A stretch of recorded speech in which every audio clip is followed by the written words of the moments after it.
মোহাব্বতিন cinema দেখার আগের থেকেই পাতার সাথে আমার একটা সুন্দর সম্পর্ক আছে। একটা অ্যাডের মধ্যে আমি দেখেছিলাম, বাংলাদেশের অনেক 90s-এর কিডরা এটা দেখবে, যে মেরিল পেট্রোলিয়ামের একটা অ্যাড করে, তো সেটার মধ্যে একটা এক্সাম্পল দেয় শুষ্ক পাতার মতো, সামথিং লাইক দ্যাট। তো সেটার মধ্যে পাতা, শুকনো পাতাকে এরকম এরকম করে ফু দেয়। ওটা আমার ছোটোবেলা থেকে খুব ভালো লাগতো। সেই জিনিসটা আমি করতাম, আমার কাজিনকে শেখাইছিলাম। তো এরকম শুকনা পাতা দেখলে আমি একটু টাচ করি, কিন্তু শুকনা পাতা সবসময় ইউকের মাটিতে পাওয়াটা একটু মুশকিল। সামার কয়দিন আগে যখন ছিল তখন সুন্দর শুকনা পাতা একটু কুড়মুড় করছি, কিন্তু এখন আবার শুকনা পাতা দেখি না। যে একটা পাতা টাচ করলাম, শুকনা না, কুড়মুড় করতে পারলাম না। তো এই আর কি, আজকের ওয়েদারটা ফ্যাবুলাস, খুব ভাল লাগতেছে। সুন্দর করে, আহ কি সুন্দর, মানে এত ফ্রেশ ওয়েদার, ভাল লাগতেছে, অসাধারণ লাগতেছে আসলে। টিপ টিপ বৃষ্টি সব সময় ভালো লাগে না, বৃষ্টি আসবে রুম ঝুম ঝুম বৃষ্টি হয়ে চলে যাবে, এরকম আমার ভালো লাগে। সবসময় বৃষ্টি হলে ডিপ্রেশন হয়, তো বৃষ্টি এখন নাই, এখন সেই রকম সুন্দর মিষ্টি রোদ, সেই রকম বাতাস, সব কিছু মিলে জাস্ট ফিলিং ফ্যাবুলাস, ফ্যান্টাস্টিক। আমার ধারণা ছিল না যে এখানেও কাশফুল হয়। মারাত্মক অবস্থা। আমি যদি রাইটার হইতাম খুব ভালো হইতো, তাহলে চাকরি বাকরি কোনো কিছুই করতাম না, ঘর সংসার করতাম আর লিখতাম, বই লিখতাম, বসে থাকতাম, বাইরে ঘুরতাম ভবঘুরোদের মতো। ভবঘুরো কি রাইট ওয়ার্ড আমি আসলে জানি না। আমার বাংলাও ভালো না, আমার ইংলিশও খুব একটা সুবিধার না, আবার হিন্দিও খুব একটা সুবিধার না, সব কিছু মিলে পাঁচমিশালি অবস্থা। যাই হোক, যারা আসলে ল্যাঙ্গুয়েজটাকে খুব সুন্দর করে রপ্ত করে, বাংলা হোক, ইংলিশ হোক, হিন্দি হোক, সেটা অনেক ভালো একটা গুণ। আর আমরা নিজেরাও বাংলা কথা যখন বলি, অসংখ্য ভুল করি। অনেকে আছে, এবং আমার একটা টিচার একটা কথা বলছিল, যার বাংলা যত সুন্দর তার ইংলিশ তত শুদ্ধ।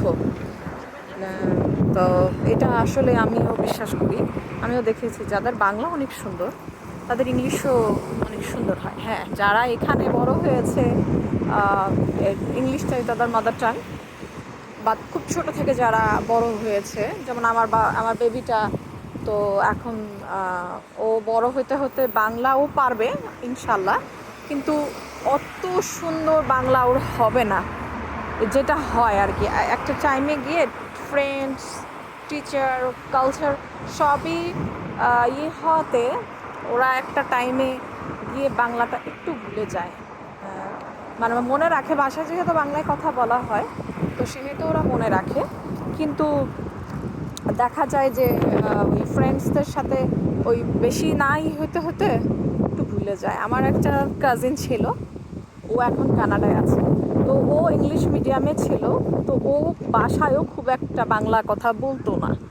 ফ্রেন্ডসরা সব ইংলিশ মিডিয়ামে থাকার কারণে ও আমাদের সাথে খুব একটা কথা বলতো না, আমাদের চেয়ে বড়, বেশ বড়। তো ও কানাডায় আসার পরে ও তো চলে গেছে, ওর যখন 20 বছর বয়স তখন ও কানাডা চলে গেছে। এখন ওর এমন অবস্থা যে ও সিম্পল মানে বাংলা বলতে পারে, কিন্তু কেমন করে জানি বলে। হ্যাঁ, তো আমি বলি, তুমি যখন এখানে ছিলা তখন তো তোমার বাংলা এত খারাপ ছিল না, তো তোমার বাংলা এত খারাপ হয়ে গেল কেন? বলে এটাই একটা, মানে আমার একটা ভুল হয়েছে, বাংলা চর্চাটাও করা উচিত ছিল। এটা আমাদের মাদার টাং, আর এটার প্রতি রেসপেক্ট থাকাটা আর এটা চর্চা করাটাও জরুরি। প্রত্যেকটা ভাষাই আসলে, মানে যার যেটা মাদার টাং সেটার প্রতি একটা টান টান, ভালোবাসা, চর্চা, আমার মনে হয় এটা ভ্যারি করে, পার্সন টু পার্সন ভ্যারি করে।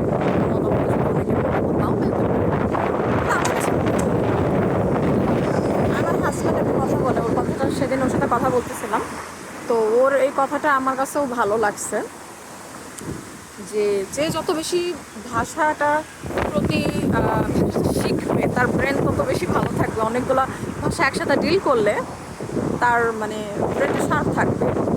সে মানে সব কিছু মানে ওই জিনিসটাকে খুব রেসপেক্ট করে সেটা মানে আমি আবার আমি তো খুবই হিন্দি সিনেমা দেখি, তো আমার খুব ভালো লাগে ছোটোবেলা থেকে হিন্দি সিনেমা দেখতে, আমি ট্রাই করি হিন্দি কথা বলার ট্রাই করি।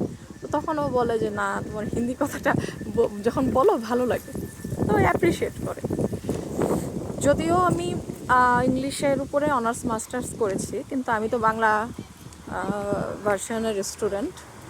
তো আমার এখনও অনেক কনফিডেন্স কম আসে, আমি নার্ভাস হয়ে যাই এখনও ইংলিশে কথা বলতে গেলে, আর আমি একটু নার্ভাস টাইপেরই। তো যাই হোক, কোপ আপ করতে চেষ্টা করতেছি, অনেক দিন হয়েও গেছে। আই থিঙ্ক মানুষের আমার মতো হয়তো বা এতটা সমস্যা হয় না। এটার একটা কারণ হচ্ছে আমার শরীরটা বেশ অসুস্থ। হ্যাঁ, তো যাই হোক, এখন এখানে এসেছি, এখানকার কালচারের সাথে কোপ আপ তো করতেই হবে, চেষ্টা করতেই হবে। তো এটাই এই আর কি। তবে আমার ইচ্ছা করে আমার দাদা কবি ছিল, আমাদের ব্লাডের মধ্যে কবিতা টবিতা বা গদ্য লেখার একটা ইয়ে ছিল, আর্জ ছিল, আছে আছে এখনও আছে, অনেকে লেখে। তা আমার মনে হয় যে দপ্তরে সব বাদ দেই, একেবারে রাইটার হয়ে যাই, খালি লিখি আর কিছু না করি। আসলে আমার চিন্তাটাও হয়তো ঠিক চিন্তা না, বা আমার পরিস্থিতির সাথে যায়ও না এটা।